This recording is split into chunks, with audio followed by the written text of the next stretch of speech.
Welcome everyone, and I hope you're all doing well on this wonderful day. Today we're going to be enjoying some more stories from r/entitled parents, including one where an entitled mom lets her kids steal a cane from a blind person, leaving them stranded out in public with no means of getting around. Let's jump into these. Random mother is very entitled and believes she has the authority to check my ID and stop me from leaving a store. This happened a while ago, and now it was chilling in my notes and I forgot to post it. I'm not gonna do the cast stuff, it's all a bit cringe to be honest. I have just started university in Swansea, Wales, UK. I live and grew up in London, England. And we don't get many Karens in the UK, especially in London, because people just don't have time for that crap. That being said, I would have expected for it to be more likely to have this interaction in London as opposed to Swansea. When I came here, I assumed that being a predominantly white area, I would encounter some racism being of South Asian descent with brown skin, but I was pleasantly surprised to find everyone is really nice and helpful and much more welcoming than London. There was one incident though in a Beefeater restaurant. It's like a weird restaurant with a pub bar attached to a 3-star hotel chain in the UK, where everyone was staring at me as I moved about and I definitely felt the xenophobic vibes. Anyway, I'm at the big Tesco in town, supermarket chain. The company owns Fresh and Easy in the US, and I'm buying some food and homewares like frying pans and stuff, and with that, I'm buying a load of alcohol for the flat. I'm talking 2 bottles of Bailey's, large bottles of vodka and white rum, Di Serono, an 18-pack of Corona, Jägermeister, as well as Coke, Red Bull, and soda water. It's not enough to fill a bar, but still a fair bit for one person to buy.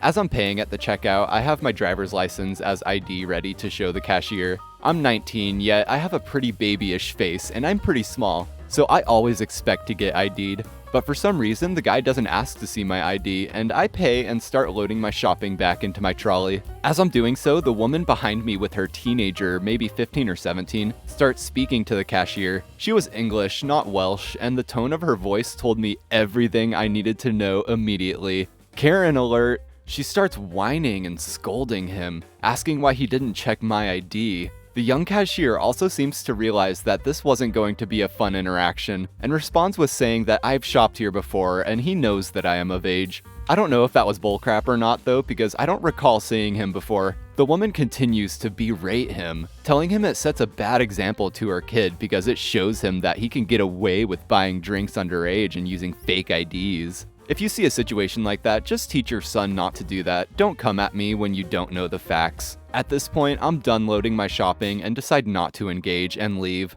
She instantly forgets the cashier and blocks my way, asking me to show her my ID and my bank card. I politely tell her that she has no right, and she then loses her crap. She doesn't scream or raise her voice significantly, but her tone becomes incredibly aggressive, and she starts pointing her finger at me and accusing me of buying alcohol whilst underage. I tell her that I am of age and have every right to purchase what I just did, and if she has an issue, she can go find the manager because she, a fellow customer in the store, has no jurisdiction over me. The cashier himself decides to call for a manager and apologizes to me. I notice the kid now and he gives me a stern look, but I'm pretty sure it was just to side with his mom, and that he was also uncomfortable about the whole ordeal. The manager comes over and asks the cashier what's wrong, and lo and behold, the unbearable biatch interrupts the lad and starts berating the manager. The manager listens a little, stops her for a sec, and turns to me and asks for ID. I give it to him, he checks it, and he's happy, but as he goes to hand it back, the woman snaps at him with an expectant look on her face and says something like, "Sorry, but I'd like to check it myself." Not even a please. He gives it back to me anyway, which triggers a visible storm of anger within her, and she then proceeds to block his way and starts scolding him about poor customer service, illegal business activity, etc. The cashier tells me to leave, and I do so because it's 9 p.m. and I really can't be arsed to deal with this. I hope that woman was kicked out or something, and if so, I'm sad I didn't witness it, but dear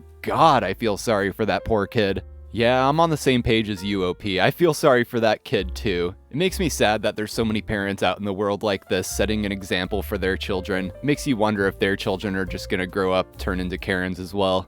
But this Karen acts like she's some kind of vigilante superhero or something. She might as well put on a cape and tights and start calling herself Super Karen, saving the world by checking people's IDs, one criminal at a time. And on to the next story. Entitled mother lets her kids steal my blind cane. So a bit of backstory, I'm a 28-year-old woman who just recently went fully blind. When I was a teenager, I volunteered with my local youth group to help rebuild Mississippi after Hurricane Katrina, and while down there, I picked up a fungal parasite called histoplasmosis that over a decade migrated to my eyes and slowly caused blindness. I've been totally blind for about a year now, so I'm pretty new to it, but I digress. When I first went blind, I barely left the house and was afraid to go in public. I felt like everyone was staring at me, and in all honesty, I barely knew what I was doing. The transition had been difficult, and I didn't have any support group to teach me. One day, my husband asks if I can take an Uber down to the bank and deposit a rent check, and I reluctantly agree. While out, he messages me again and reminds me that we're out of a few crucial groceries. There was a Walmart grocery literally across the street from the bank, so I figured everything in life is an experience, and I'll have to learn how to shop alone eventually, so why not? Everything was fine at first, and I was only grabbing a few things, so I didn't need a cart. I was using my cane and what little echolocation skills I had at the time to get around, but was still bumping into things as we blind tend to do sometimes. My cane suddenly hit something a bit softer, and I figured maybe I had whacked someone's leg and apologized. Cue the entitled kid and entitled mother. Shoot, I'm sorry. Hey, you just hit my son. I'm so sorry, ma'am. I didn't see him there. Entitled mom begins yelling. How could you not see him? He's clearly right there. Now I'm fully blind, but I don't wear sunglasses, mostly because I can't afford a good UV blocking pair, but also I'm not ever looking for pity or to play the part of a generic blind person. I just want to be treated like a normal person, but I do understand her confusion as blindness is a spectrum, so I try to calmly explain. Ma'am, I'm blind, I can't see anything, let alone your son. That's why I have to use the cane, so I can't get around without. She cuts me off. If you're blind, why aren't you wearing big sunglasses? Now, as a blind person, I get a lot of stupid questions, but I understand a lot of them are just people who don't know better, so I try to happily answer as many as I can. Those are really expensive, around $200 for a good pair, and I really don't need any inside. You're not blind, you're faking it. Here is where my blood starts to boil. I can't think of any reason someone would want to pretend to be blind. It's an actual hell, and nothing pisses me off more than when someone calls me a liar when I'm not. Just as I'm about to respond, I feel a tug, and before I blink, I realize this little demon spawn has snatched my $100 cane from my hands. For those of you who don't understand, that's like if you're shopping and suddenly the power goes out and you can't see a single light. Without my cane, I can barely move at all without crashing into anything.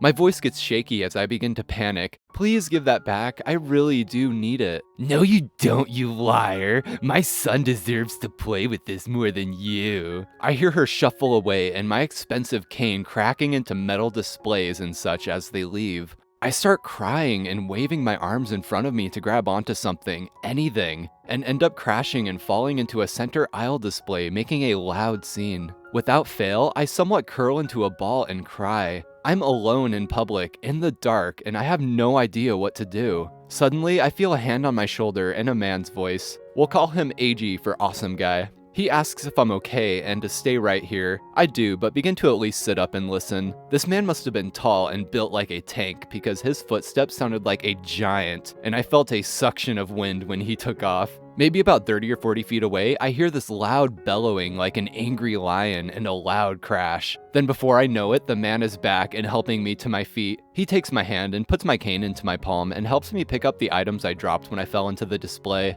Me wiping tears from my cheeks. Thank you so much. I didn't know how to handle that. Awesome guy. Don't worry about it. Some people are just monsters. This guy restored my faith in humanity and even helped me finish shopping and helped me out of the store. As we're leaving, I can hear the familiar screech of entitled mom, something about awesome guy grabbing the cane and pulling hard, flinging her little devil child into a shopping cart. I don't know if she was exaggerating or not, but it would explain the crash I heard. It's easy to feel alone in a world without sight, but even through the sheer terror of being stripped of my cane, at least I know now that there are people willing to stand up for me when I need it. You know, after having read a bit of stories like this, I've started to see a common trend that is really disturbing, and that is people accusing others with disabilities of faking it. And I can almost guarantee you the vast majority of these people are not faking their disabilities. And even if someone encounters someone that they thought might be faking a disability, it is not anyone's right to accuse them of it, because they are just not in a place to make that kind of judgment about someone. That is just sad that people can be like that. But I gotta say, my heart melted when Awesome Guy stepped in. It makes me so happy to see that there are such awesome people out in the world that are actually willing to help out people like that. Awesome Guy, you are a true hero, and the world needs more people like you. Keep being awesome. And OP, thank you for this story. It showed both the dark side and the good side of humanity all in one.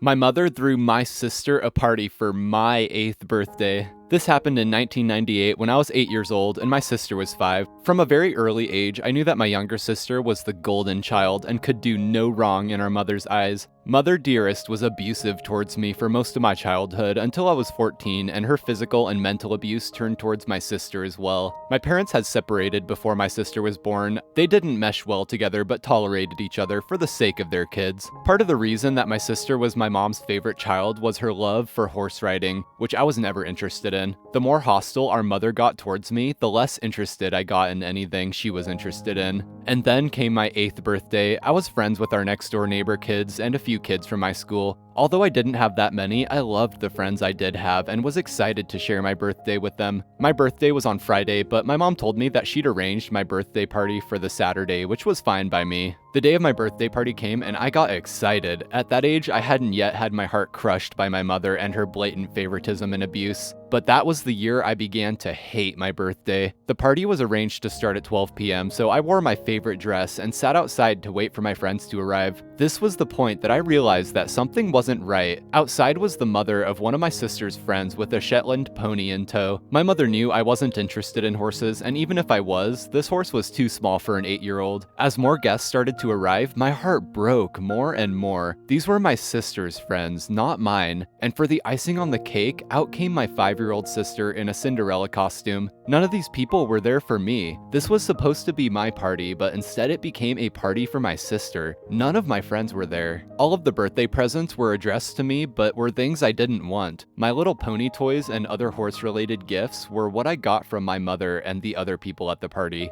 The only present I got that wasn't horse-related was from our dad. He came later in the day to wish me a happy birthday, and by that point the other guests and the pony were gone. I can remember him asking me what was wrong, as I wouldn't come out of my room or talk to anyone. My mother acted dumb and said that she didn't know why I was upset. It wasn't until many years later that my dad found out what had happened. After that day, I didn't want a birthday party ever again. Even now at 30, I don't make a big deal out of my birthday. I still celebrate it, but I don't do birthday parties. My sister has changed a lot since then, and I don't hold any grudges for the things our mother did. We don't speak to our mother anymore, and our father died in 2009 when I was 19. It's tough sometimes, but me and my sister are really close, so we have each other to lean on for support. I'd be lost if it weren't for her. And that was r/EntitledParents. As always, if you enjoyed, feel free to leave a like and subscribe if you want to see more of these. Thanks so much for watching, and I'll see you next time.